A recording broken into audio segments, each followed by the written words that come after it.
Steady Shooter is a brand new badge in 2K20, and a lot of people don't really understand how this badge works, how it affects open shots, how it affects contested shots.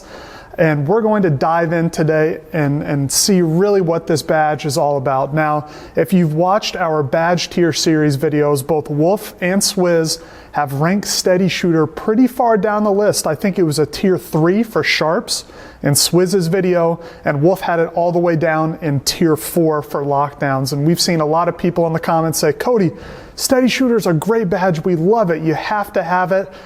Can you dive into exactly how it works so we understand? So the answer is yes. First thing you need to know about Steady Shooter is, and I'm pulling directly from 2K Lab here, so shout out to those guys, it affects both contested and open shots. So it's not Deadeye. Deadeye is all about the closeout. Steady Shooter is all about the distance between the defender and the shooter. So if your defender is already close to you on gather, this is where Steady Shooter comes into effect. If we look at the chart here from 2K Lab, with no badge level, the make percentage is 26.5% on contested shots. If we go all the way down to Hall of Fame, it's 12% better of a make percentage on contested shots. All the green percentages stay the same, but that's a pretty drastic difference. 12% more of your shots go in when they're contested. So Steady Shooter definitely does help if you're shooting a lot of contested shots. But if we look over to the right side of the chart and we look at the open shots taken with Steady Shooter, it nerfs your open shots. So if you don't have Steady Shooter on, you make 61% of your shots.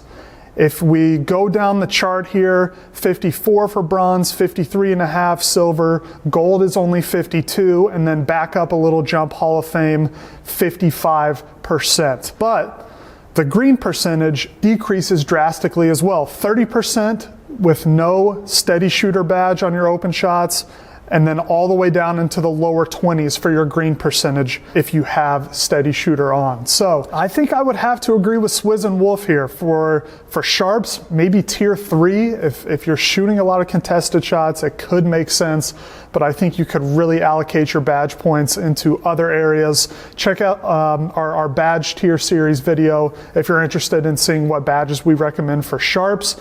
Same with Wolf, tier 4 for locks. Probably doesn't make a ton of sense because you're not going to really take a lot of contested shots if you're a lockdown. Primarily you're in the corner or shooting on a fast break when you're wide open. So I don't think Steady Shooter makes a lot of sense for lockdowns either. Now, if you do decide you want to use Steady Shooter, I agree with 2K Lab here. They highly recommend to max it on Hall of Fame.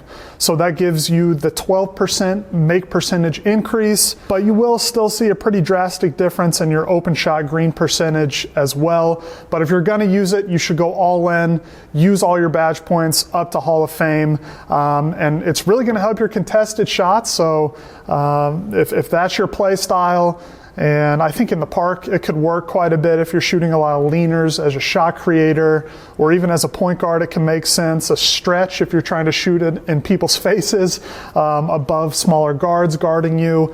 I think Steady Shooter could make a difference. We'll leave a link in the description to the 2K Lab video and their website where they have the chart available for you to see for free. If you have any comments or thoughts, please leave them down in the comments, and we'd love to hear your thoughts for sure. Let me know if you're using this badge as well. I'm curious how many people do like Hall of Fame Steady Shooter. Like and subscribe if you enjoyed. We hope you have a great day. From Cody and Pacers Gaming, we'll see you in the next one.